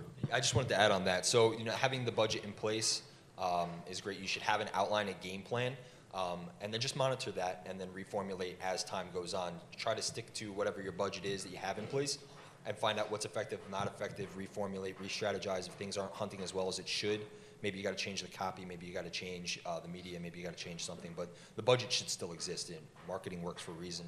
Look at the big brands and the type of budgets that they spend, and you'll know. All good answers. My first year in business, we're talking about a media business. I went the first year 30%, no less, and then back down from 8 to 12%. But I just maybe I'm aggressive in that way. You know, it was a hard 30%, maybe 30 to 35. But I must say, at that time, everything I spent was coming back to me. I was lucky enough for that. So I love, maybe we'll get some real-time examples here, because I love going through these situations where you do have a startup and you're asking yourself that question and you're excited by a piece of media, and to be frank, you blow all your money within 2 months. So I think there's definitely discipline that's applied here, and I think everybody's talked about that. John, I want to ask you this. Which social media platforms in your mind are best for businesses? Best for businesses, and why? Well, everyone is familiar with LinkedIn. I mean, it's very, it's very good. I don't know if it's the best. It's becoming a spam haven, honestly. Getting a lot of solicitations on LinkedIn, which is going to be detrimental to them, I feel. There's a lot of soliciting on there. It depends on the business. If your products are, beautiful clothing or something very stylish, you might do well on a Pinterest or an Instagram, because it's a very visual platform. It depends on your business. Twitter, me personally, I take seriously mostly Twitter, Facebook, and I can't say Google Plus because that's really falling apart. But Twitter and Facebook are the big ones right now. Instagram is huge too, but it really depends on who your audience is, what you're going after, and what you're marketing. I want to ask you this, Nick. I'm going to ask you the same question. I'm also going to ask you, something that we did. You guys did a commercial for us for this event. And just a little thing that I just love that you can do this. You were kind enough to give me the MP3. I married that to a video, which all of you can do. You put 5 or 6 slides to this professional voiceover. And I was able to extrapolate that ad. It's very important what I'm saying here. They did a professional radio announcement, which radio makes you feel and sound bigger no matter what. You guys know that. There's something about it that gives you a bigger feel, right? And I put some, and then I was extrapolating that. So, and they're going to do that for me because I'm buying time. So, same question for you. All right, repeat the original question again. Just which social media platforms do you think are best for small business? Okay, so I think, much like John, it's going to be contingent upon the type of business you have. There isn't a cookie cutter one that's good for all. So if you're a restaurant and you're putting out beautiful pieces, beautiful plates, maybe you want to be on Pinterest and show some of the most recent dishes by the latest chef. So I think it's hard to give a blanket answer on that, but I think Twitter, Instagram, especially for a younger audience, and Pinterest are the 3 best. Let me go to you on this. Nick. Personally, for me, what I've seen over the years, just being in the news media business, is Facebook is really taking over. I mean, a lot of these restaurants and businesses that we see, they use Facebook instead of having a website. I mean, they get all of their information out there. You Google whatever restaurant, they'll have a Facebook. And their website, I mean, it'll act as their website. They'll have all their information, what's going on there, their directions, their, specials, deals, all that stuff that's going on. And personally, for me as a journalist, when I'm writing all this stuff, it's good to see what's going on, these Facebooks, to see what these places are posting, what's going on for them. So for me, I would say Facebook is best for these businesses. But some of these other, it's not a cookie cutter like you guys mentioned before, but Instagram too is getting really big and popular, especially when you come to these Instagram stories and what's going on, and you want to make it more personable. That's how you connect with the audience, in my mind, is through those Instagram. So 2 things. Facebook does own Instagram. Yeah. So they're betting on a younger audience. And I also want to ask, is anybody in the audience under 26? Okay. To both of you, and I want to get too interactive here, but do you give a crap about Facebook? You do? Okay. Okay. Is it safe to assume, because we were talking on a deck there before, that 26 and under is getting off, if they're not already on my daughter's not on Facebook. I mean, she is, but it's not where she communicates. Any?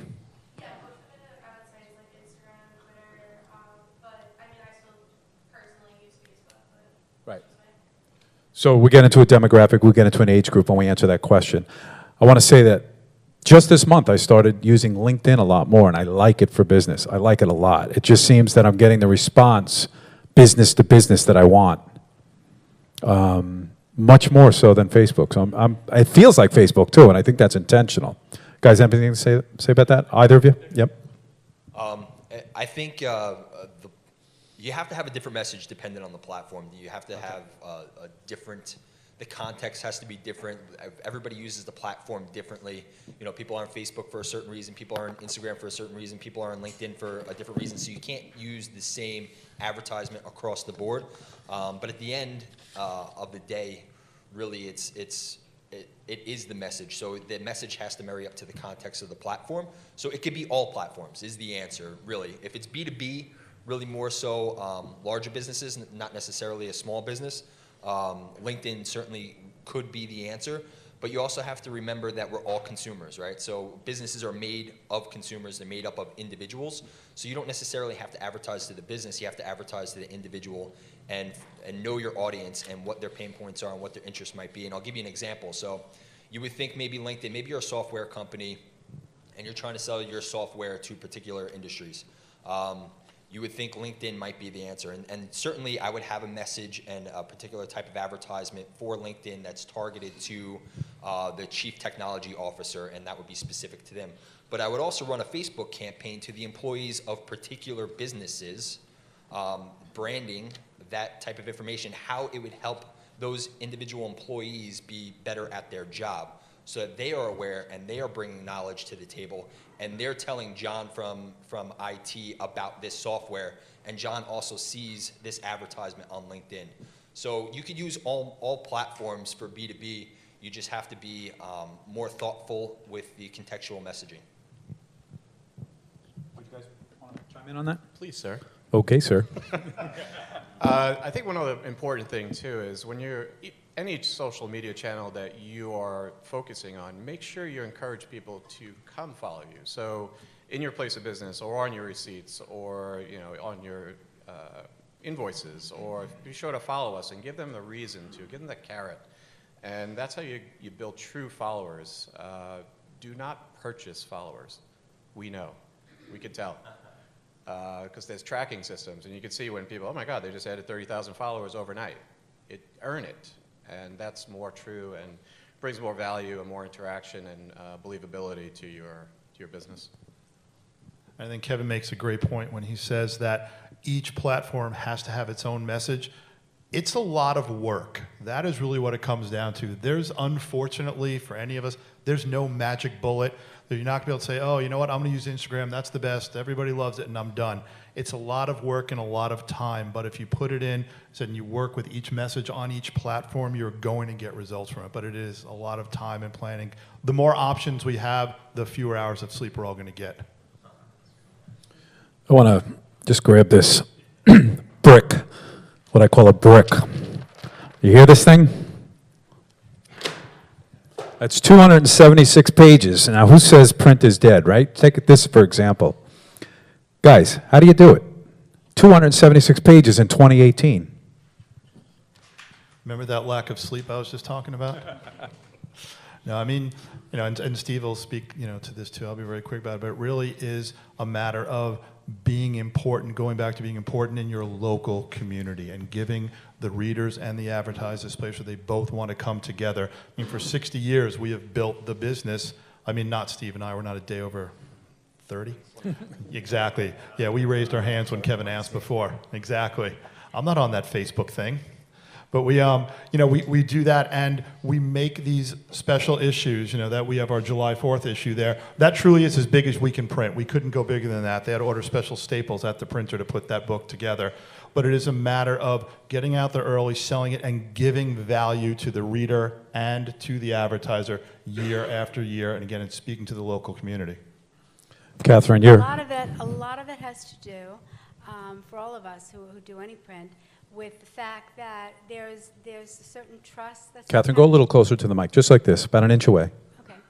We want to There's a hear certain you. amount of Better. trust that print media has and always has had, as long as you are dedicated to truth, let's say, in your print product.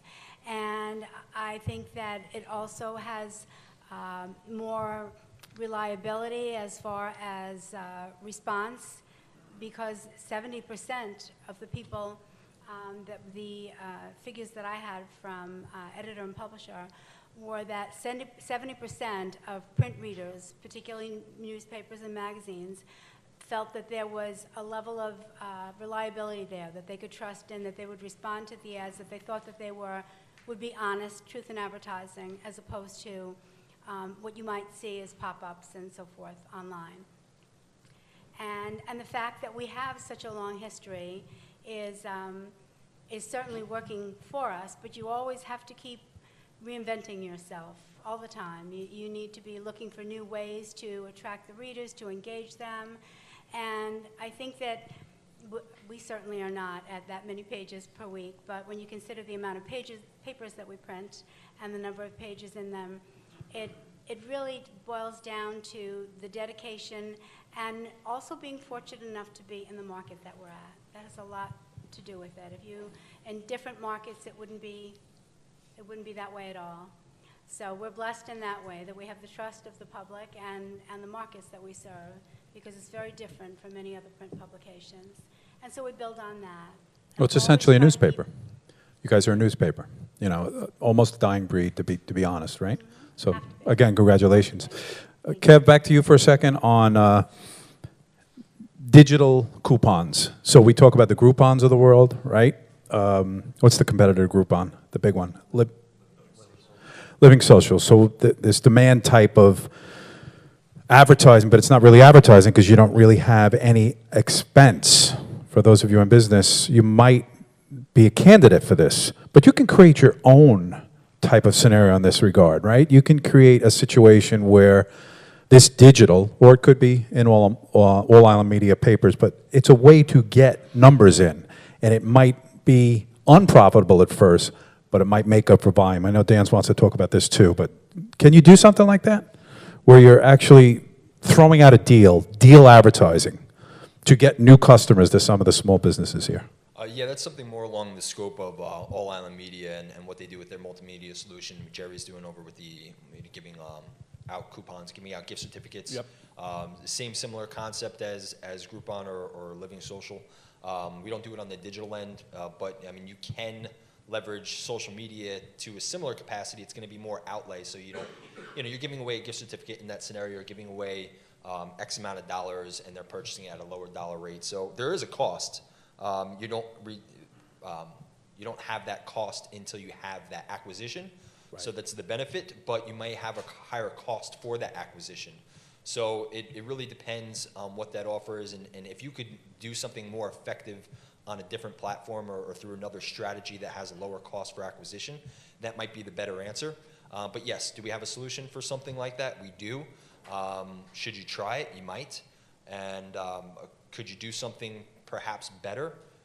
Probably. I think cost per acquisition is a very, very key phrase there, because it is costly. And they've done studies with Groupon. I'll use restaurants in particular. How many people spend more than a dime of what the Groupon deal is, and how many people actually come back? Are they happy one time that they've gone and gotten their ice cream cone for 99 cents, whatever that deal is?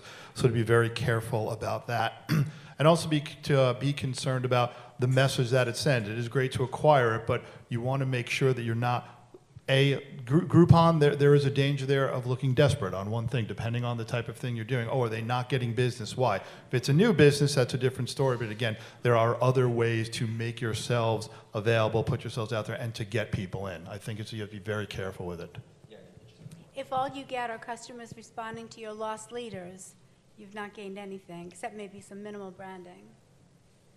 Okay. Yeah, that's basically what I was going to say. I mean, if you're in the pricing game, you're going to have a moment in time. It's not a long-term strategy.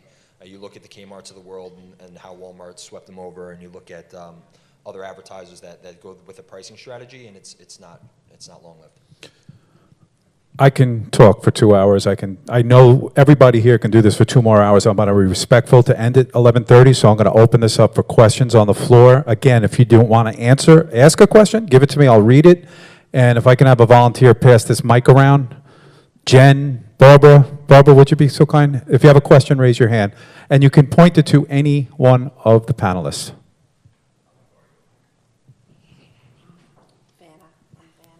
Thank you, Vanna. Marissa. By the way, this isn't moonshine, just I'm trying to drink more water. Hello, everybody. My name is Marissa, and I have a quick question. My full-time business is promotional product marketing, branded merchandise, things with logos. But a big part of time that I spend is for small nonprofit business. I run a nonprofit, I have an employee, I have an office. And my biggest challenge I always run into is how do you get the most bang for your buck when you're, and I also separately helped start our Chamber of Commerce in Farmingville, so I will only shop local. Anybody who's a local business, you're getting my business only. I don't want to go with the big guys who aren't where we are. So what is your advice to a smaller nonprofit who's known to have small budgets, but A, needs the money because you work off of grants and donations and fundraising, and B, wants to get the bang for your buck but does not have the budget that a for-profit has? What do you recommend and what services do you all possibly offer for our nonprofits who want to exist, need to exist, and want to market, but just can't do what the bigger guys can? Marissa, try to direct your question towards who you want to answer that, because I want to be able to, if you have someone. I mean, that was kind of general. Okay. I worked in radio. I worked at JVC and when it was RCN in 1196 for years. So I did the radio thing myself. So I guess maybe print, since that's I'm not. Print, I can help you. Okay. First of all, most print companies offer a discount to nonprofits. They don't sell them at the regular advertising rate. They give them a bit of a discount. And secondly, you can take advantage of a lot of offers that really don't cost anything. For nonprofits, you can be listed for the most part in community calendars at no charge. You can submit them regularly. The editors get to know you, and the more you send to the proper editor, the more likely they are to know that your information is valuable and perhaps create a following for you, perhaps even write a story about you if you send intriguing information, or even reach out to them. They're always happy to hear from you for those types of editors, for the events calendars. And we also do a lot of press releases for them. For events that they're having that require maybe more than just a calendar listing. And you can include a photo. If you market yourself right and you spend a little time on it, cultivating relationships, you can develop quite a nice resource group of people in print that would be happy to help you. And that information for us also goes online and on our social media. Thank you, Catherine. Next question. Anybody else have a question? Jen, please. Wait for the mic. We need a mic. You're on TV. Good morning, everyone. Thanks for coming. Thank you for all coming to ask and answer. I'm Jennifer. I run a small social media marketing business myself. Teresa, my partner's over there. So my question is for you, Kevin, regarding the text messaging campaign. So this is actually a question I want to poll the group on. I don't know how you actually go about obtaining the digital numbers of the clients, but my question, based on the activities of last week in the universe, or in our country rather, with the national emergency system, I have had dozens of conversations with people, as I'm sure all of you have, because we're all in the same business, about how do people feel about that. The differing opinions that I got from people was, some people were like, absolutely, I want to know. If something, we're getting nuked or whatever it is, I want it to be a message on my phone, whereas other people that I polled were like, so how do they get my number? And no, I don't want, what else do they have of mine now? I don't want that type of interaction with a company or the government or anyone for that matter. So my question to you is, what's your response on that issue? So to answer, how do you get the information first? You would have to have a process in place. You could do that through like sweepstakes, offers, things that you're doing in-house if you have a physical location, like a fishbowl. If you're a pizzeria, enter to win a free pie, give us your phone number, your email address, etc. You could do it through what's called Wi-Fi marketing, where you actually have a physical router that they log in, you capture that data, and now you could automate that messaging, or you can build that database to then do your own marketing initiatives. In regards to who likes it and who doesn't like it, it's kind of self-regulated. So people who are aware that this is some sort of marketing material, but they may, and they're not into that, they may not opt into it in the first place, but they have to have an opt-out option as well. So when they get that initial text message and this isn't something that they're interested in, they have an opt-out option. Usually you see like text stop to 4433, whatever it is. So you give those individuals an opt-out. But as a advertiser, you want to make sure that whatever messaging that you are sending them on that particular platform via text is something that they would want and they would want to act on, typically offer-based, promo-based, act now type of incentive, something that's worthwhile that will get them back in the door. So if you're a restaurant, this might be of value to you because the key to running a successful restaurant is getting the ticket price up. The average value of an order or getting the frequency of your individuals coming in. It's less costly to market to your current audience, somebody who already visits you, to get them to come more often and spend more often. So just make it worthwhile for them to come in. And it doesn't necessarily have to be, here's a discount. It could be, hey, have you tried this appetizer, free appetizer on us? Or, hey, it's your birthday, get a free meal on us, knowing that they're going to bring their family and it's going to be a $200 ticket. So there's strategies that you could leverage that mitigate people not being interested, but you give them an option to opt out. So to answer your question, besides the national government, who can email your phone or text your phone? Apparently it's their prerogative. Everybody else would opt in. That's the answer, the short answer to your question. So I don't think you have to be afraid of that, right? Next question, anyone? And we're going to be perfectly timed. I have one question. I'm going to pose it as if I was one of you. And then we'll do a raffle. We're going to give, guys, think about giving something away, because we're fun people that like to give things away. I'm out there in the audience. I have $1,000 a month to spend. Nick, I have $1,000 a month. For you, that's gold, baby. That's gold for you, right? For some other media, it's not. Let's go down the line. What would you do with my, not to the exact point, but tell me what you would do for it. And I guess I should give you the business, too. I sell T-shirts in a great store here in Port Jefferson, and clothing. What else do you do, Joy? Fantastic. So you're out there busy branding other people, but you also have things for the tourists and this, that, and the other thing. We want to do something for Joy that let people know who she is and when to visit in Port Jeff. Let's go right down and pretend you have $1,000. How are you going to treat Joy?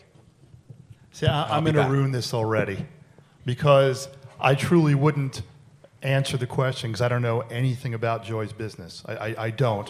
In all honesty, I don't have enough time for what we do at Dan's to talk with you here in 30 seconds. I would want to bring you in. I would talk to you about your business, your history, the goals of it, the pros, the cons, what's worked for you in the past, what hasn't, what you like about other brands, and that's how we can decide to do it. When do you want to launch it? The $1,000 is great, and believe me, $1,000 is gold to any business. Big, small, fat, tall, it does not matter. And we want to make it work. So until knowing what's worked for you and what hasn't worked for you, I could not honestly say what we can do with your $1,000. We can do something great with it, I'm sure, but you come in, we'll buy you coffee, and we can talk about it. I agree. One thing I did 7 years ago and throughout my entire 28 years in media now is ascertainments and learning about the business, show them that you know them, and then you can honestly come up with a plan that works within their budget. You're probably going to hear the same answer. No. That is the answer, really. We got to know more information. But if I was just being generic and assuming, certain things about your business, is it general public, or is it going to be like more team related or anything like that? It's general public, general pop. General public. Okay. An effective strategy might be social media, Facebook and Instagram, targeting particular people and making that message and that content of that message specific to that audience. So it wouldn't be one advertisement. It'd be maybe a dozen advertisements with a very specific audience, with a very specific message, perhaps even a specific offer. And then retargeting those who show interest and making sure that you're in front of them frequently, the ones who actually showed interest and they're seeing that advertisement a lot more. That would be the general, shooting off the hip answer that I can give you without knowing many specifics.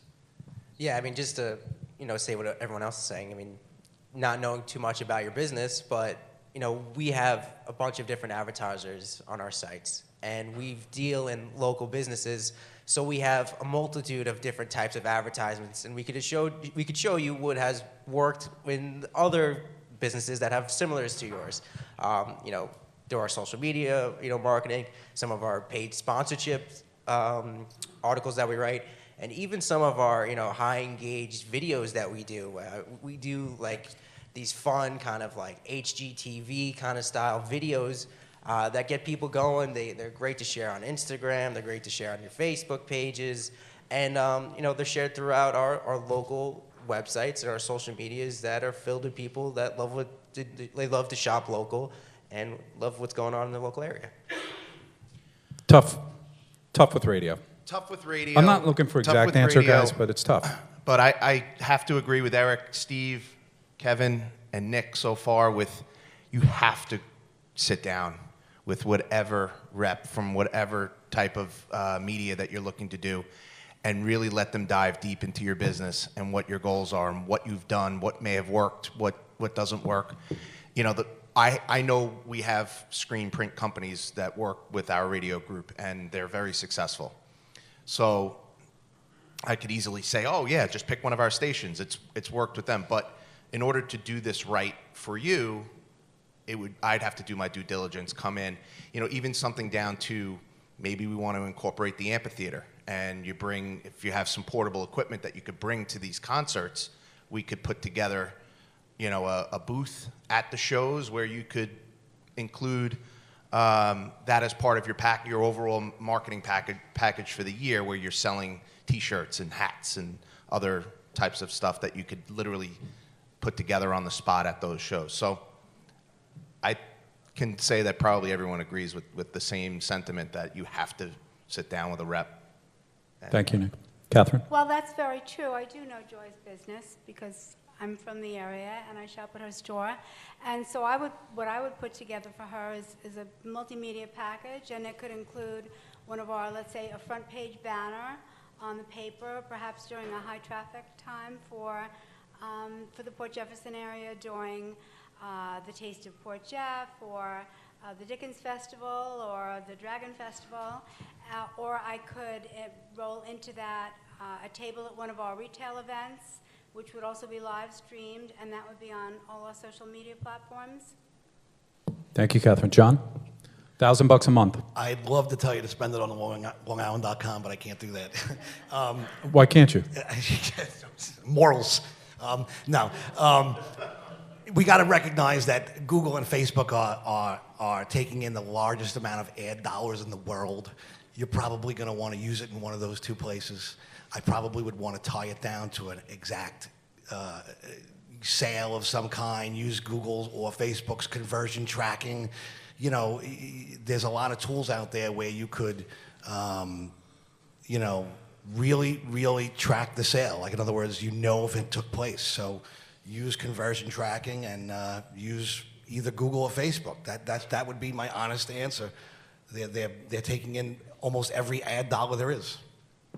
Okay, fantastic. So the point is, Joy, at some point you can call any one of these folks up here and work that out face to face, and everybody has that opportunity. I want to give a real awesome round of applause for our panelists today.